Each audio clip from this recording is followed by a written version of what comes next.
Arda ile Omuz Omuz'a hoş geldiniz. Bugün mutfağımın konuğu Enis Arıkan. Merhaba Arda. Merhaba Enis. Nasılsın? İyiyim, biraz stresliyim. Yok ya, stres olacak bir şey yok yani. Şu anda yani bakıyorum tam bir İspanyol şef gibisin. Evet, senin için biraz hazırlandım. Tebrik ediyorum. Evet, makarna yapacağım gibi hissediyorum. O yüzden kolay olduğunu düşünüyorum. Seni yeneceğim. Yeneceksin. Tabii ki. Aslında bir yenmelik bir rekabet yok. Beraber omuz omuza yapacağız yani. Ben senden biraz bir şeyler öğrenmeye çalışacağım. Bu geliştirdiğin teknikler ve bugüne kadar mutfak sanatına kattığın ekstra ilave olağanüstü yeniliklerden. Annenin sosyal medya üzerinden sana yaptığı tariflerden biraz bir şeyler kapmaya çalışacağım.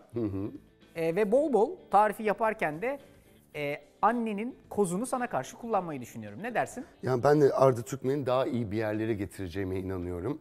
Benden öğreneceklerinle çok gelişeceksin inşallah. Evet ben de onu tahmin ediyorum. Bugün ne yapacağımızı biliyor musun? Hayır. Bugün bak şöyle bir şeyler yapacağız aslında. Nasıl bir şey yapacağız? Karidesli dil balığı, zerdeçallı spagetti. Evet.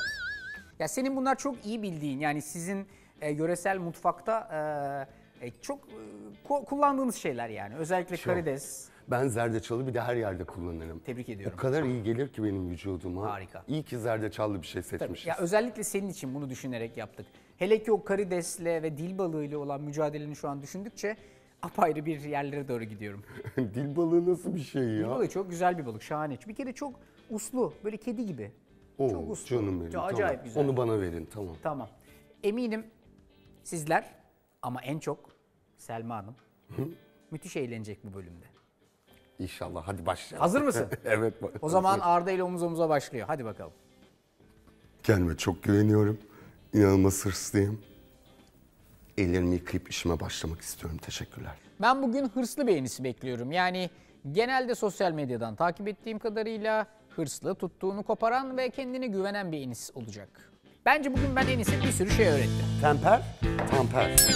Temper. Temper. Ya. Sen daha önce hiç temperleme yaptın mı? Çok yaparım ben. Ona sorsam o ne diyecek? Her şeyi Arda benden öğrendi. Yumurtayla kremayı işte temperleyeceğim bundan sonra. Üstüme gelmeyin artık. Cımbız konusunda çok iyi biliyorsun ha? Evet. Bravo. Cımbızı çok severim. Cımbız bu. Cımbız. Maşa. Cımbız. Maşa. Psikolojim çok bozuldu. Suyun kaynadı Enis, benden söylemesi. Wow. Ya. Enis başlıyoruz hazırsan. Hazır Evet. mısın? Hazırım. Peki şimdi karidesli dil balıklarının genel hazırlığını yaparak başlayacağız. Evet. Şöyle bir güzellik yaptık senin için. Bunları buzdolabından alabilirsin. Alırken göreceğin üzere senin için dil balıklarını ayıkladık. Ama karidesler için aynı şeyi üzülerek söyleyemeyeceğim. Yapma. Bu kim Yapma ama? derken seni karidesle tanıştırayım. Son derece güzel, yakışıklı ve böyle sevimli bir arkadaştır karides. Bir kere önünde 2 tane kesme tahtası var. Küçük olan kesme tahtasıyla işe başlayacağız Enis. Küçük olan kesme tahtası üstünde balıkları ayıklayacağımız kesme tahtası. Anlaştık mı? Evet, anlaştık. Peki şimdi senden şöyle bir şey yapmanı istiyorum. Karidesi sağ elinle tutuyorsun. Evet. Sol elinle karidesin kafasını koparıyorsun. Pardon? Sol elinle karidesin kafasını koparıyorsun. Ha, sağ elimle tek Sağ elime elinle- alıyorum karidesi. Evet, sağ elinle karidesi tutuyorsun. Evet. Sol elinle kafasını koparıyorsun. Yapma, bu mu kafası bunun? Sonra evet. Ben kafası tanımadım onu. Sonra sol elinle karidesin kabuğunu dikkatli bir vaziyetle karın kısmından başlayarak böyle üstünden soyuyorsun. Yapmayın. Yapma Arkadaşlar yapmayın. Bu kim? Çok güzel abi, bak bu karides. Bak, Göbeğini ne yapıyorum? bak sağ elinle karidesi tutuyorsun. Tutuyorum. Böyle güzel. Sol elinle kafasını koparıyorsun. Tamam mı? Onu kopardım ben Ardacığım, Tamam. lütfen. Ortasındaki bu bacaklı kısımlarından tutarak etrafındaki kabuğunu böyle güzelce bacaklarını, kabuğunu böyle ayırıyorsun. Ha, bu kolay bu. Tamam, anladım. Abi yani sizin bu İspanyol yöresinden bunlar ya. Evet, Sen tamam. nerelisin aslen? İspanyolum. Merkezden mi, göbekten mi? Şehir mi? Aynen, içinden. İçinden. Ben Şimdi içinden. 2 tane karidesle bu işlemi yaptık, tamam mı? Evet. Ondan sonra bu karideslerin bir de kafasını, bacaklarını ve kabuğunu çıkarttık. Ama bu karideslerin içini temizlememiz lazım. Bir dakika, karidesin hepsini mi peki ben soyacağım? 2 tanesini, 2 tane. 2, tamam. 2. Şimdi bak, sol elinle karidesi tutuyorsun. Sol elimle, evet. Sağ eline küçük bir bıçak alıyorsun. Sonra karidesin... Beyefendi bir saniye daha ikinciyi soydum Arda Bey. Ama hızlanalım abi bak 25 dakikada hazırlayacağız. İkiyi soydum. Şimdi bıçağım ne yapacağım? Hangi Sol bıçak? elinle karidesi tutuyorsun.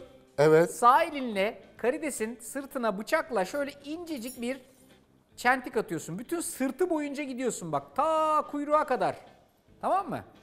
Bu çentiği attığın zaman içeride bu karidesin iç organlarını göreceksin. Tanıştın mı iç organlarla? Allah göstermesin. Onu niye görüyoruz onu? Böyle siyah siyah. Onları çıkartman ve ayıklaman lazım. Diğer karides için de aynı işlemi yapıyorsun. Sol eline tut. Sağ eline aldığın bıçakla sırtından aşağıya doğru böyle incecik bir çentik at.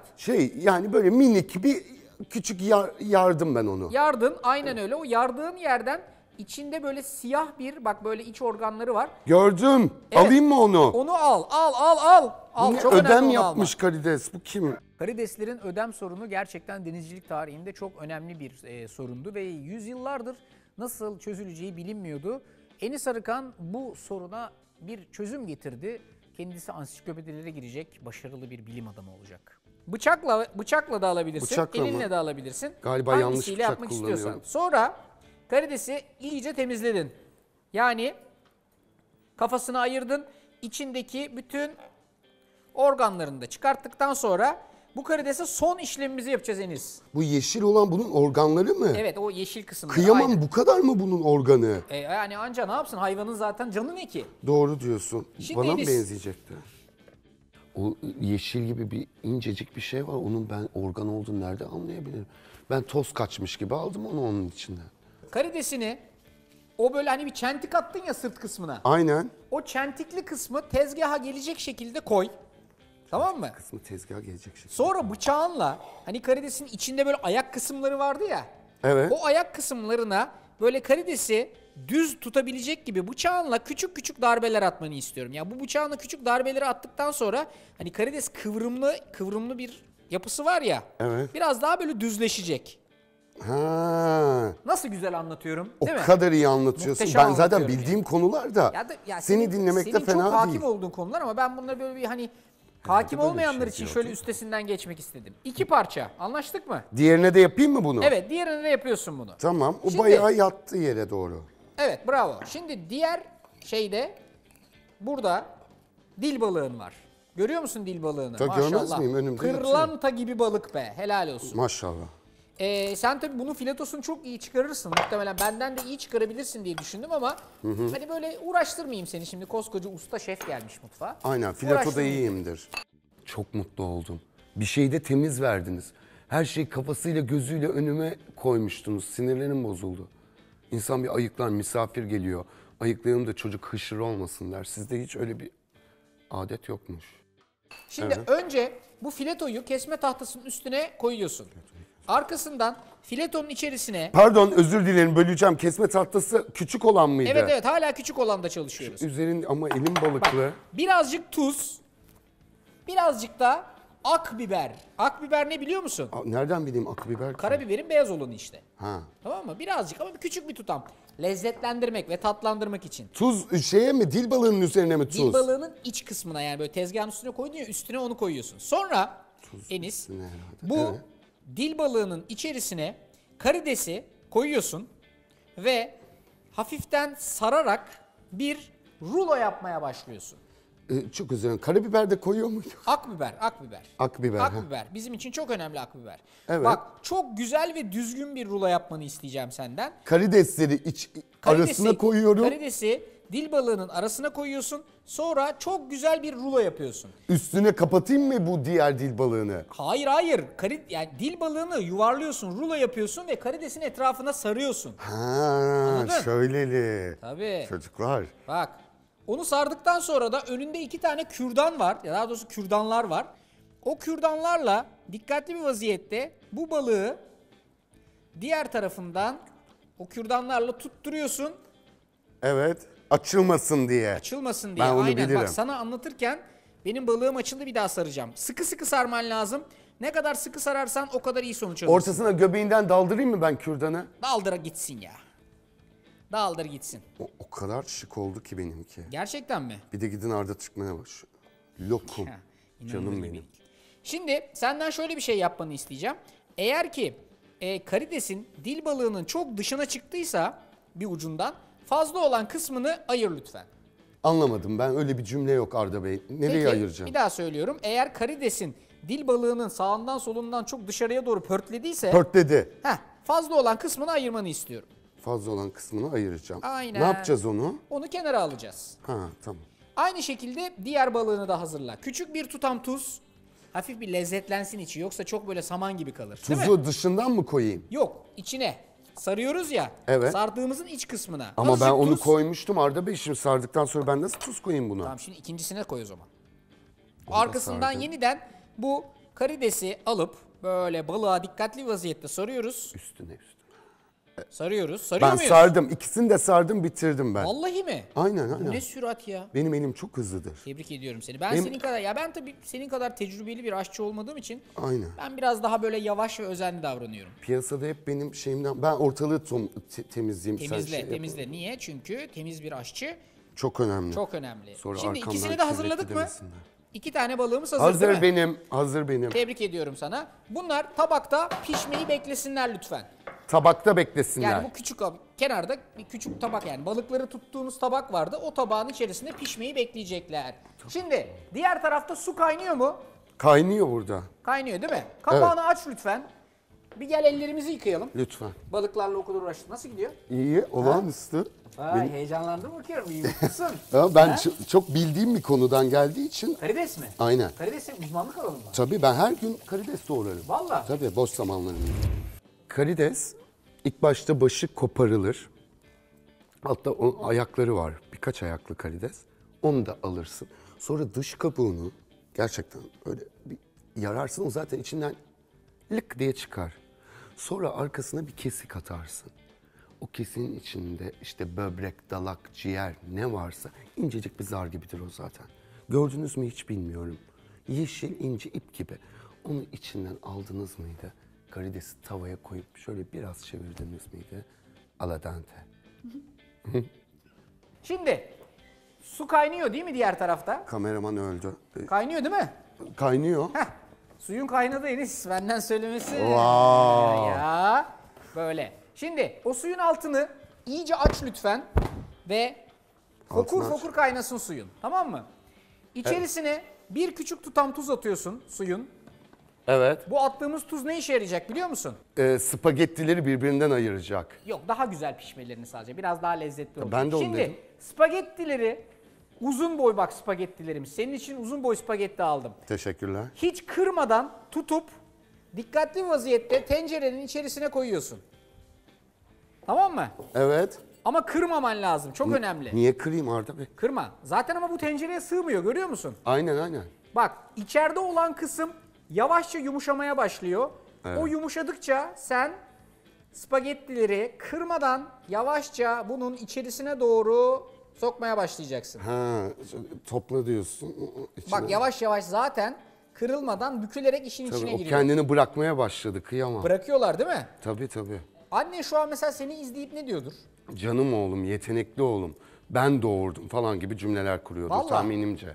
Şu an mesela şey diyor mudur sana? Enis, o öyle olur mu? Onu bilmem ne. Ben sana bunu böyle mi öğrettim filan? O Yok, değil kadar mi? iyi gidiyorum ki bence diyemiyordur. Bence de. Çünkü çok yavaş gidiyorum. Hızlanmam lazım. O zaman hızlanıyorum. Madem öyle hızlanıyorum. Peki. Şimdi önünde bir tane cam kase göreceksin. Hafif derin. Bir tane de yumurta var. Yumurtanın sarısıyla beyazını birbirinden ayırarak işe başlıyoruz. Nasıl ayrılacağını biliyor musun? Cam kasede yumurtayla yoğurt mu bu? Yoğurt mu? Ne yoğurdu? Bu kim? Cam kase, cam. Cam kase. Cam mi? kase. Ha, Büyükçe evet, bir cam kase var. Evet. Yumurtanın sarısıyla beyazını ayırıyorsun Enis. Evet. Yumurtanın sarısını cam kasenin içerisine koyuyorsun. Neyin içine? Cam kasenin. Spagettim şey oldu. Ne oldu? yok, Yumurtanın, bak, yok. yumurtanın sarısını beyazından ayırıp cam kasenin içerisine koyuyorsun. Anlaştık mı? Beyazını koyuyorum değil mi? Hayır, beyazını kenara ayırıyorsun. Ben de onu dedim. Hı hı. Sarısını cam kasenin içerisine alıyorsun. Arada yalnız gelip makarnanı böyle bir kontrol etmen lazım. Sakın tabana yapışmasın. Aman ha. Aman ha. Çok özür dilerim. Hangi konuda? Aklım çok karıştı. Hangi konuda? Sarısını şeffaf kaba koyuyorum değil mi? Sarısını cam kabın içerisine koyuyorsun. Bak, makarnayı koydum. Ağzını kapattım. 9 dakika pişireceğiz makarnayı. Anlaştık mı? Evet. Senin için de 9 dakika kuruyorum. Daha ne yapsın bu çocuk yani? Her şeyi yaptım senin için. Yumurtayı da ben şeffaf kaba koydum. Evet, yumurtanın sarısını sadece. Tamam, anladım artık. Tamam. Şimdi bu yumurtanın sarısını bir çırpma teli al. Mümkünse bu ucu silikon gibi olanlardan varsa, yoksa metalle de Var çırpabilirsin. değil mi? Ben onu spagettide de Hafiften bir kullanıyorum. çırpıyorsun yumurtanın sarısını sadece. Diğer tarafta ocağın üstünde bir tane küçük tencere görüyorsun. Bu tencerenin içerisine krema ve sütü koyacaksın. Kremanın tamamını koy lütfen. Anlaştık mı? Tabii. Kremanın tamamını tencerenin içerisine koyuyorum. Minik. Saplı olan tencere var ya. Evet, minik. Sütün de yarısını, tamamını değil. Tamam. Tamam. Sütün de yarısını içerisine koyduktan sonra yuvarlak yuvarlak 2 tane baharat görüyorsun. Bu baharatların adı muskat. Evet, Tanıştın ceviz mı? sandım. Ha, tanıştın mı muskatla? Evet, ceviz sanmıştım Bak, sadece. önünde bir tane rende var. Bu rende vasıtasıyla muskatın... Bir dakika, rende koymamışsınız, durdurun. Hayır, rende var orada, atma. Rende yok. Rende var, atma. Rende bu mu acaba?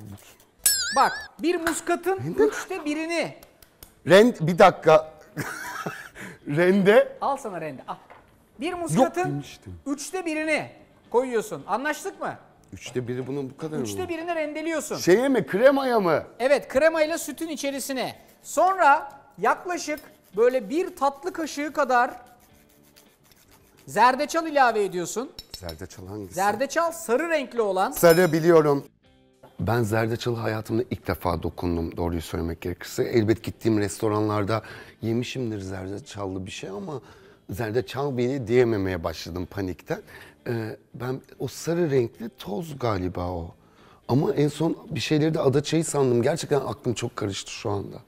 Akbiber ilave ediyorsun. Bir dakika, zerdeçaldan ne kadar koyalım? 1 tatlı kaşığı akbiber ve tuz ilave Şeyim ediyorsun. taştı. Tamam mı? Şeyim taştı. Ya zaten hayatta tek makarna yapabiliyordum.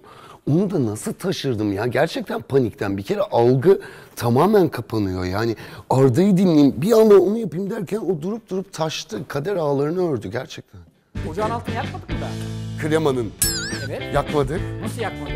Bir saniye, bir durabilir miyiz? Tavanın içerisinde durmak yok. Hala bitmedi mi bu yemek? Ya Enis'in bu kendine olan özgüvenine hastayım. Bir şey diyeceğim. Adaçayı hangisiydi? Küçükçe bir kapak kapa. Küçük çetik kapak mı? Akçaabat mıydı? Bu kimdi?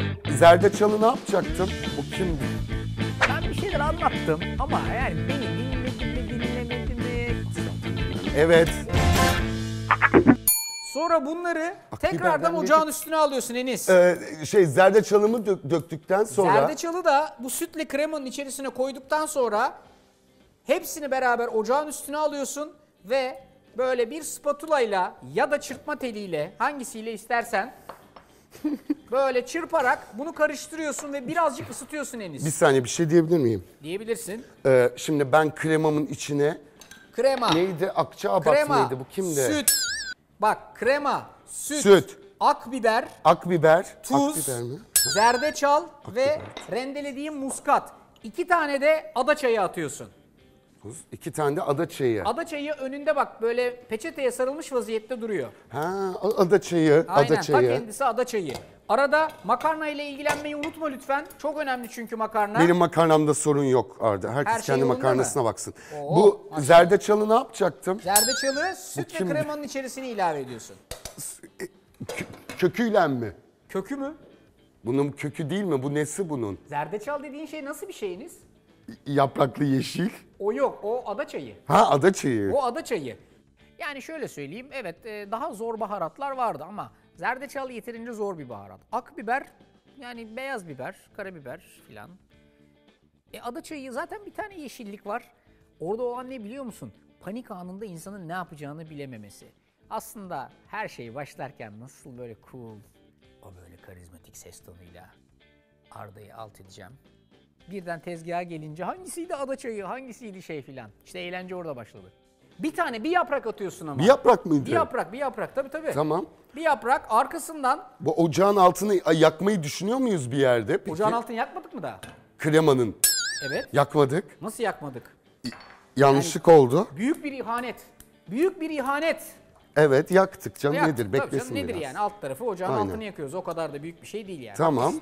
Şimdi dikkatli bir vaziyette bunu böyle hafiften karıştırarak bir sos kıvamına doğru getirmeye başlıyoruz. Kaynayacak ama tamamen böyle fokur fokur olmayacak. Anlaştık mı? Ben. Evet. Diğer tarafta ocağın üstüne küçük tavayı alacaksın. Tava tezgahın üstünde duruyor. Küçük tavayı. Evet. Aynen öyle. Tavanın altını yakacaksın ve birazcık tavayı ısıtmaya başlayacaksın Enis. Evet. Anlaştık mı? Küçük yerde mi? Hangi yerde istiyorsan. Her yer olur. Canım ne istiyorsa aynen. Büyük Onu böyle güzelce ısıtmaya başlayacaksın. Sosun yavaş yavaş böyle hafiften dumanlar çıkartmaya başladı mı? Krema Yok, ve süt. Daha ben yeni yaktım. Nasıl Nasıl duman yani? çıkarsın zavallı? Abi olacak iş değil ya. Valla. Sen müşterilerle bizi papaz edeceksin. Şu an müşteriler dışarıda yemek bekliyor bildiğin. Beklesin biraz daha. İsyanlarda diyorlar ki koskoca İspanyol şef Enis Arıkan'ın dükkanına geldik. Bilbao'dan. Ama o kadar lezzetli bir şey yiyecekler ki Arda. Vallahi ama. Beklediklerine değecekler. Diyecek diyorsun. Benim elim Peki, çok yeteneklidir. Enis şöyle bir şey yapıyorum. Şimdi buradaki sosun böyle hafif sarı bir renge döndü mü? Sarı, evet. Evet değil mi? Sarımsı yani. Sarımsı evet. Zaman içinde daha da sararacaktır. Aynen öyle. Şimdi bak yumurta sarısını çırpıyorsun ve bu sosu alıp yavaş yavaş incecik sicim gibi döke döke yumurta sarısının üzerine ilave ediyorsun ve çırpmaya devam ediyorsun. Kremanın içine mi ekliyorum bu sarıyı? Hayır, kremayı yumurta sarısına ekliyorsun ısındıktan sonra. Ha tamam, daha ısınmadı, biraz bekletelim. Tamam. Onu yapıyorsun ve böylece yumurta sarısını temperliyorsun. Temper? Temperliyorsun evet. Temper. Sen daha önce hiç temperleme yaptın mı? Çok yaparım ben. Valla. Tabii. Mesela neyi temperliyorsun evde? Soğan ile yağı. Soğanla yağı temperliyorsun. Tabii. Onu İnanılmaz. temperledim miydi bir şey olur. Ha, bir güzel olur, bir güzel Ben olur. sana sonra yaparım onu. Sağ olsun bugüne kadar o hep zeytinyağıyla soğanı temperlemiş. Bunlar hep vallahi bak yani dünya tarihinde sözlüklere girecek kelimeler. Muazzam. Yani hiçbir şey söyleyemiyorum. Sadece çok eğlendik onu söyleyebilirim. Temperlemek, ısıyı dengelemek. Peki bir şey söyleyeceğim. Oyunlarda bir şey temperliyor musun? Oyunlarda Mesela ruhumu hani- temperlerim ben. Ne yapıyorsun? Ruhumu temperlerim. Ruhunu temperliyorsun. Hı hı. Alev alev yanıyor diyorsun. Temper ne oldu? Şimdi bak. Temperatür. Temper. Ya. Gündelik hayatta yumurtayla kremayı işte temperleyeceğim bundan sonra. Üstüme gelmeyin artık. Yumurta sarısının içerisine böyle çırparak ilave ediyorsun. Evet. Ve bu arkadaş bu Bir şey şekilde- diyeceğim, çok özür dilerim. Bildiğim bir konu ama yine de danışmak istiyorum. Tabii. Bu krema mesela ısınması yeterli mi şimdi? Isınması yeterli. Fokurdasın mı? Hayır fokurdamasın. Tamam. Alıp çırpa çırpa yumurta sarısına ilave ediyorsun. Sonra ısıttığın bunu kremayı yumurta sarısıyla beraber çırptığını yeniden tencereye alıyorsun. Aynı küçük tencereye. Ha. Anlaştık mı? Küçük tencere dediğin aynı tencere. Aynı tencerenin içerisine geri alıyorsun. Altını kısıyorsun Evet. ve kısık ateşte yavaş yavaş çırpa hafiften pişirmeye ve kıvamını kalınlaştırmaya başlıyorsun. Diğer tarafta da bu küçük tavan iyice ısındı mı? O yandı, tava yandı. Aman yanmasın. İçerisine birazcık zeytinyağı koy. Evet. Altını kıs ve balıklarını tavanın içerisine al. Bak kısık tamam. ateşte pişmesi çok önemli. Bu arada sosunu iyice karıştırman lazım Enis. Evet. İyice karıştırman lazım. Psikolojim çok bozuldu. Anlaştık mı? Zaten algısı biraz kapalı bir tipimdir. Yani bana bir şey bir kere söylediğinde asla anlamam. Hani 3-4 kere dile getirmen gerekiyor. O yüzden moralim çok bozuldu. Yani algılayamadığımı fark ettim. Karıştırmazsan yumurta kesilir, omlet gibi bir şey olur. Kısık ateşte karıştıra kıvamını bağlıyoruz. Evet. Evet derken Evet, neye evet? onu yapıyoruz. Neye evet ama? Evet dediğimiz ne? Kısık ateşte yavaş yavaş. Evet, karıştıra pişiriyoruz. Makarnamızın olmasına da 2 dakika var Enis. Ha. Servise çok az kaldı. Hiç karıştırdın mı makarnanı, öylesine soruyorum. Ben karıştırdım tabii. Hem de cımbızla. Ben de. Cımbızla mı? Cımbız bu mu? Evet. Cımbız konusunda çok iyiyim diyorsun ha? Evet. Bravo. Cımbızı Bak, çok balıkların severim. her tarafını böyle yavaşça Neye pişirmemiz benziyor? lazım. Niye biliyor musun? Cımbız bu. Cımbız. Maşa. Asla açılmadı program boyunca. Bozuk maşa vermişsiniz.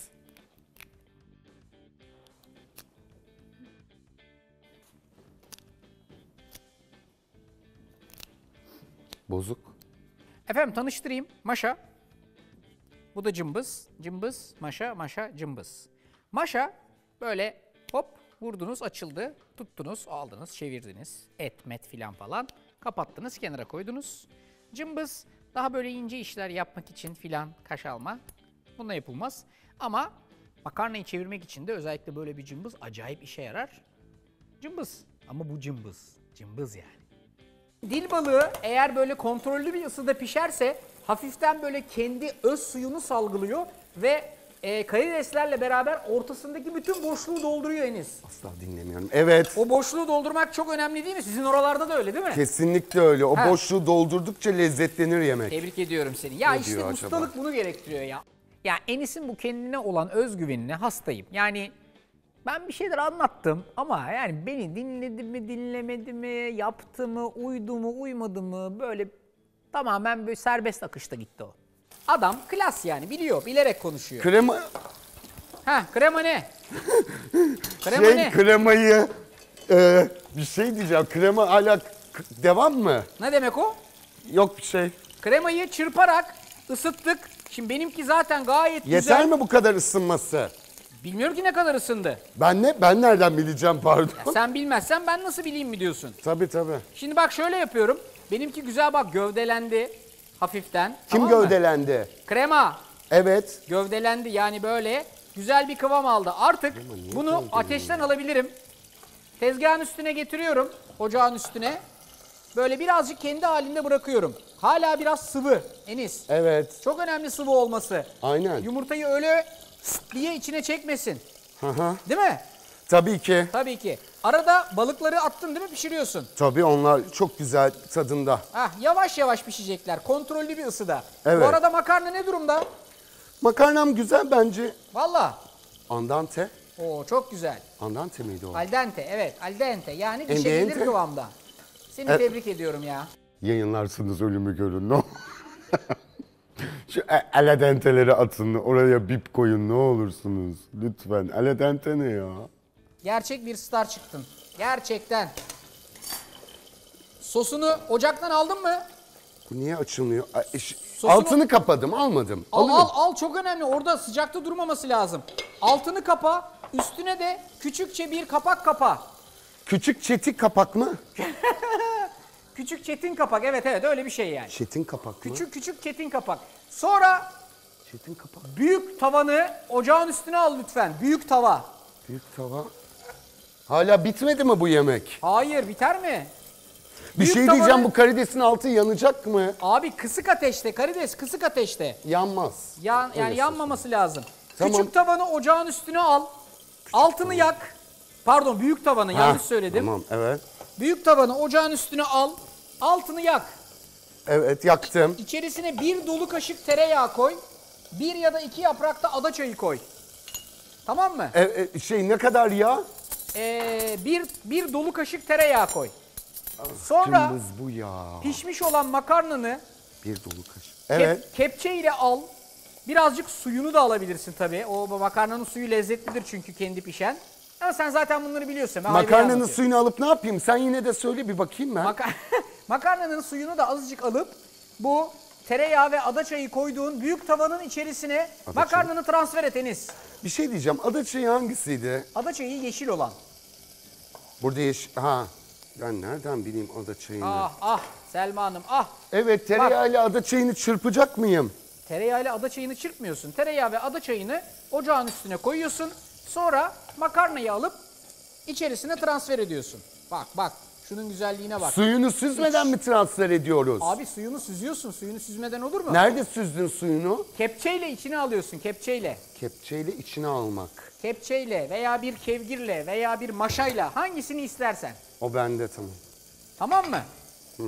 Şimdi diğer taraftan balıkların da güzel güzel pişiyor mu? Evet. Of bak araları nasıl doluyor ya. Seninkiler de doluyor mu sulu sulu? İnanılmaz dolgun dolu. Dolu değil mi? Aha. İşte bu doluluğu istiyoruz Enis. Şimdi artık maşayla çalışmaya başlıyoruz. Bak tereyağı ve adaçayı, makarna Bir saniye bir durabilir miyiz? tavanın içerisinde durmak yok. Hepsini beraber şöyle güzelce karıştırıyorum. Tereyağla makarnayı iyice lezzetlendiriyorum. Hepsini kapadım. Makarnaya Nasıl küçük bir doğru tutam yedim? tuz, birazcık akbiber. Karabiber koymuyoruz ki rengi dönmesin diye Enis. Akbiber hangisi? Akbiber, Akbiber biber, kimde? karabiber gibi olan ama beyaz renkli olan. Tamam Beyaz mı? değil bu. Krem rengi gibi olan. Krem rengi, beyaz gibi dedim zaten. Beyaz demedim lütfen. Ben de demedim, Bizde tamam. hiçbir zaman böyle yanlışa yer yok. Makarna çevrilmiyordu değil mi? Tamam mı? Evet. Maşayı aldın mı eline? İnce uzun bir maşa var önünde, görüyor musun? O ince uzun maşayla makarnayı şöyle azıcık bir havalandır. Altı kapalı makarnanın. Tamam. Altı kapalı. Sonra Evet. kenara ayırdığın burada hani sütlü, kremalı, yumurtalı bir sos var ya. Ha duruyor benimki orada. Duruyor mu? Of Şimdi haşat onun oldum. yarısı kadarını makarnanın üzerine dök. Şu an dökemem. Dökmen lazım. Hayır. Öyle her istediğinde her şey olmaz bu hayatta. Bak. Biraz benimki ısırma oldu Yarısını ya. üzerine dök ve altını kapat. Bunun yağı bana fazla geldi. Biraz döksem mi bunu? Of şunun güzelliğine bak. İnanılmaz bir lezzet İnanılmaz! geliyor. İşte bu. İşte bu. Abi adam sahne adamı ve her şeyin üstesinden geliyor. Bak makarna sosla beraber ne şapşahane bir kıvam aldı. Hazır mısın? İnanılmaz bir lezzet gerçekten. Artık tabaklamaya geçiyoruz. Bak bu kadar kolay bir yemek seçtim senin için. Ben daha ne yapayım ya? Çok teşekkürler. Bak, Birazdan tabaklanacak. Şimdi tezgahın üstüne gel. Makarnanla beraber. Teflona bu Anlaştık sürülmez mı? demişti biri. Enis benimle misin? Benim mutfağım Evet çok tabii ki önemli. seninleyim. Kremanın ne kadarını koydun üstüne? Kremanın yarısını koydum. Bak sunum tabağını hemen yanına doğru çek lütfen. Sunum tabağı. Evet. Sunum tabağını. Arada bir balıkları çevirmeyi düşünüyorsun değil mi? Böyle bir hani sağ sol yapıyorsun. Ben çevirdim onları çoktan merak etme. Çok önemli onları çevirmek. Her tarafı eşit vaziyette pişmesi için. Aynen. Şimdi bak Eşit şu an. maşanı al. İnce uzun maşa. İnce uzun cımbız gibi olan yani. Evet. Hatta senin için cımbız diyeyim. Cımbızla makarnanı böyle iyice cımbızın üstüne al. Bak ben hepsini bir kalemde alabildim. Ben de alırım bir kalemde. Aldın bence de. Şunu Sonra yapsam bir neler tane kepçe yapacağım. var. Kepçeyi cımbıza böyle tuttur ve makarnayı Kepçeyi cımbıza doğru tuttuk. makarnayı cımbızın etrafında Altı sar. kapalı. Altı neden Bak. kapalı? Vay. İlik. İnanılmaz. İnanılmaz bir lezzet geliyor. Bak makarnayı cımbızın Makarnayı etrafında sardım unutmuşum. Enis. Makarna pişik oldu. Sardım ve görsel olarak şahane bir kıvama geldi. Seninki de geldi mi? İnanılmaz bir kıvam. Vallahi mi? Senle gurur Ummadığın duyuyorum. taş baş yardı Arda Gerçekten tutmaz. seninle şu an gurur duyuyorum. Bak kepçeyi de kullandım. Sonra tabağın üstüne geldim. Ne Dikkatli bir vaziyetle makarnayı kepçeden sıyırdım Enis. Vay. Neler oluyor ya? Gerçekten muhteşem. Bak. Of. İnanılmaz bir lezzet Of, geliyor. Of yani. Bak çiçek gibi ya. Çiçek gibi çıkarttık bunu ya. Seninle var ya gurur duyuyorum, helal olsun. Şimdi sos vardı ya, sos hani böyle kenara ayırdığımız sos. Evet. Yarısını. O yarısını ayırdığımız sosu makarnanın sağından ve solundan tabağa gezdirmeni istiyorum Enis. Ha, etrafında süsümsü. Etrafında böyle kesildi hafiften mi bir bunun? suyu ve Onunki de sosu öyle mi? olacak. Yani makarnan Onunki nasıl birazcık sosunu ve suyunu çekti. Tamam mı? Evet. Ama tabağın dibinde de bu güzel lezzetli sos olacak ki yerken iyice kıvam böyle güzelce yumuşacık olsun. Kesinlikle öyle. Sen zaten bunları biliyorsun. Ben haybeyi anlatıyorum ya. Aynen bildiğimiz şeyleri Yani bildiğim anlat dur. yerlerden gel diyorsun bana. Peki. Bu kapak fazla mı? Evet, artık sunuma geçiyorum Enis. Hazır mısın? Sunuma mı? Sunuma tabii. Bitti her şey. Tabağı aldım, bitirdim ben. Üstüne karidesleri ne yaptın? Üstüne karidesleri şimdi koyacağım Enis. Tamam. Dolaba gidiyorsun. Dolaba. Evet. Dolapta. Yere düşmüş bu. Evet. Dolapta senin için çok güzel. Dolapta senin için şahane kıvamda şeyler var. Mikro yeşillikler var. Mikro yeşil buraya ağaç koymuşsunuz. O bunlar. ağaçlar işte, evet. O ağaçlardan bir tanesi hardal tohumu. O hardal tohumundan alıyorsun. Bir tane de çili biber. Ney biber? Çili. Nerede çili biber? Tezgahında Ha? senin için çıkarttım, koydum ben oraya. Oo. Tabii ya. Sonra hadi bak, her şeyi artistik yaptık. Bunu da artistik yapalım. Hazır mısın? Hadi çili biberi ne yapıyoruz? Bak çili biberi cımbızınla tutuyorsun böyle. Cımbızımla. Cımbızınla. Evet. Çili biberi bu şekilde cımbızınla 2 tane makarnanın üzerine yerleştiriyorsun. Anlaştık mı? 2 tane makarna üzerine Yani yerleştirmek 2 mi? tane çili biberi makarnanın üstüne yerleştiriyorsun. Ama bir çili biberim var. 2 nasıl? Abi çili biberden dilim keseceksin yani. Ha. Sen makarnayı cımbızla şekillendirdin mi? Doğru anlatamıyorsunuz. Makarnayı cımbızla şekillendirdim. Emin misin? Ya Yani benimki kadar şekilden böyle kastına güzel... bağlı tabii. Kusura bakma o da çok gereksiz bir şeydi. Niye makarnayı alıp doluyorsun? Al koy anladın mı? Hava atacağım diye. Şimdi arkasından bu mikro yeşillikler diyoruz biz bunlara. Bu mikro yeşilliklerden de birkaç tane alıyorsun ve cımbızınla bu şekillendirdiğin makarnanın üzerine doğru böyle yerleştiriyorsun. Ya bir de şöyle vurayım Sanatsal. yani. Aynen şu anda böyle şeyde gibisin. Oyundasın ve biraz sonra çıkıp alkışı alacaksın Enis. Hazır mısın? Aynen. İnşallah. Hadi bakalım. Senden umutluyum çok. Acun Bey beni görüyorsa Arda Türkmen yerine artık beni. Tabii bence de yani şu an benim işimi elimden almış olabilirsin. İnşallah. Şimdi artık balıklarımız pişti. Bak nefis ya. Müthiş. Bakar mısın şunların güzelliğine? Enis ne yapacaksın biliyor musun? Ne yapacağım? Bir mutfak peçetesi alacaksın alt taraftan rulo. Evet. Onu tezgahın üstüne çıkaracaksın böyle. Sonra balıklarını dikkatli bir vaziyette o mutfak peçetesinin üstüne çıkaracaksın. Ha yağını alsın. Yağını Ben evet hep fazla evde yağını öyle alsın. yaparım Sonra Enis hiç balıkları incitmeden dikkatlice kürdanları çıkaracaksın. Evet. Evet derken yapıyor musun hepsini? Ha, yavaş yavaş tabii. Tamam. Kürdanları çıkaracaksın balıkları çok fazla incitmeden. Sonra dikkatli bir vaziyette bu balığı alıp Evet. makarnanın üzerine yerleştireceksin Enis. Makarnanın üzerine. Ha. Her şey senin için. Daha ne yapalım?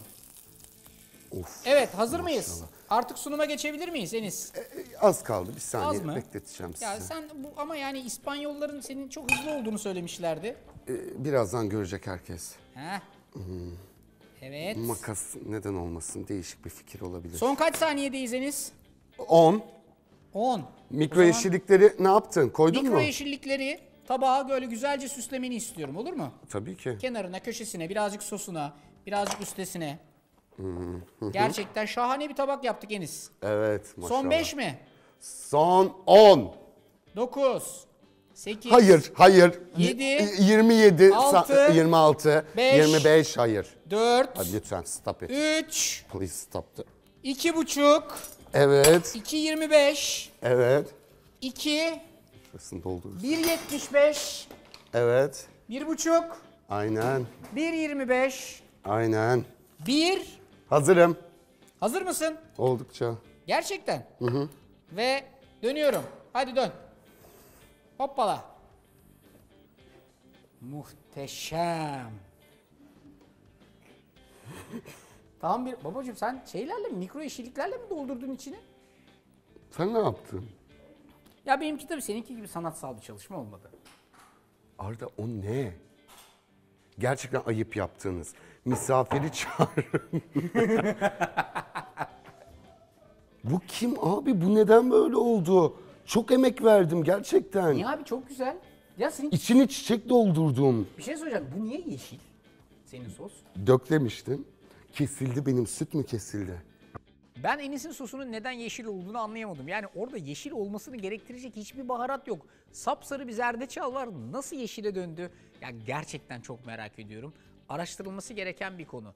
Yani karideslerin ödem problemini çözen bir insanın bu sosu da yeşil yaptığını nasıl yaptı hakikaten çok merak ediyorum ya. Selman şu an bununla gurur duyuyor mu? Ya bence duymuyor. Ha. Ben niye böyle bir evlat doğurdum falan diye ağlıyor olabilir. Eve alır ama bence bu alır yani. Bir türlü bir şeyleri yapamayabilir insan ama bu kadar mı yapamaz? Yani Arda'nın tabağını görünce çok moralim bozuldu. Hani elbet bir şeyler kapmışımdır annemden falan diye düşündüm ama meğer ben hiçbir şey kapmamışım bu hayatta. Yani ben bu bölüm boyunca en çok Enis'in kuyruğu dik tutmasını sevdim. Çünkü ya adam hiçbir zorluktan pes etmiyor yani. Yılmadan devam ediyor. Asla da pes etmedi. Yani onu yap, tamam onu hallettim. Bunu yap, evet hallettim. En sonunda dedi ki benim tarzım bu, ben de böyle yaptım filan diye. Hiçbir şekilde zorluklardan yılmadı ama bu cımbızdan çektiği kadar da az şeyden çekti. Bir de tadına bakalım ya yaptıklarımızın. Tabii ki. Hemen diyor. Bana bu şerefin nail gördüğün için çok teşekkür ederim. Gerçekten. Afiyet olsun. Yani, senin için yaptım. teşekkür O yüzden ederim. yiyeceksin onu. Yiyeceğim. Mikro yeşilliklerle dolgulu dil balığımız lezzetli. Balık güzel. Seninki çok güzel. Bir şey söyleyeceğim. Vallahi güzel. Şu biberi de yemek istiyorum. Bunu yiyeyim mi böyle? Hı. Böyle atayım mı ağzıma? Tek lokma. Yaşar. O bütün yenir. Ha. Lütfen yer misin özelliği şu bu anda? diyorsun yani. Ha? Ya gözünü seveyim. Senin yaptığını yiyeceğim ve bitireceğim. Ama bana söz vermeni istiyorum. Nedir? Bunu eve gidip Selma teyzeye yapacaksın ve sosyal medyadan yayınlayacaksın. Gerçekten mi? Bence gerçekten. Tamam, söz veriyorum. Selma Hanım, sizin için Enis bunu evde yapacak, gerçekten yapacak ve fikirlerini bizlerle paylaşacak. Söz mü? Söz veriyorum. Beni bekleyin diyorum. Aynı lezzette yapacağım. Belki sette arkadaşlarına da yaparsın, onu bilmiyorum. İnşallah gerçekten çok lezzetli. Arda öyle böyle değil. Benimki neye benziyor? Ben tatmaya korkuyorum. Tadayım mı? Tat.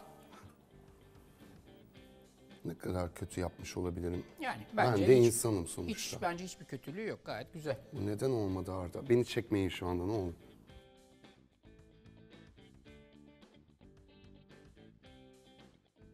Çok iyi. Çok iyi tabii. Kötü değildi. Yani kremalı makarna gibiydi. Gerçekten şimdi siz de yiyin, gidin tadına bakın. Bence hiç kötü değildi. Ama Arda'nınki efsaneydi. En sonunda Enis'in yaptığından yedim. Biraz daha yumuşak ve ıslak kıvamlı bırakabilseydi sosu 10 numara bir iş çıkartacaktı. Cımbız hiç kale almamış. Kendi yani serbest takılmış orada. Balıklar güzel pişmişti. Makarnanın kıvamı gayet iyiydi. Sosu birazcık daha temperleyerek koysaydı 10 numara iş çıkacaktı. Bir de cımbızla o sarma marma işleri, ama bak söz verdi bana. Selma teyzeme yapacak bunu. Bana yapmadın Enis, Selma teyzeme yap. En azından makarna en azından Makarna, benimki. evet.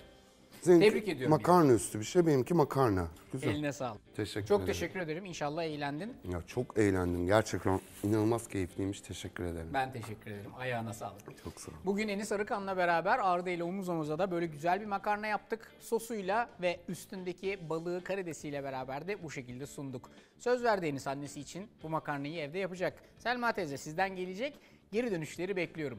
Bu haftalık bizden bu kadar. Önümüzdeki hafta yine bir misafirimle beraber omuz omuza diyeceğim.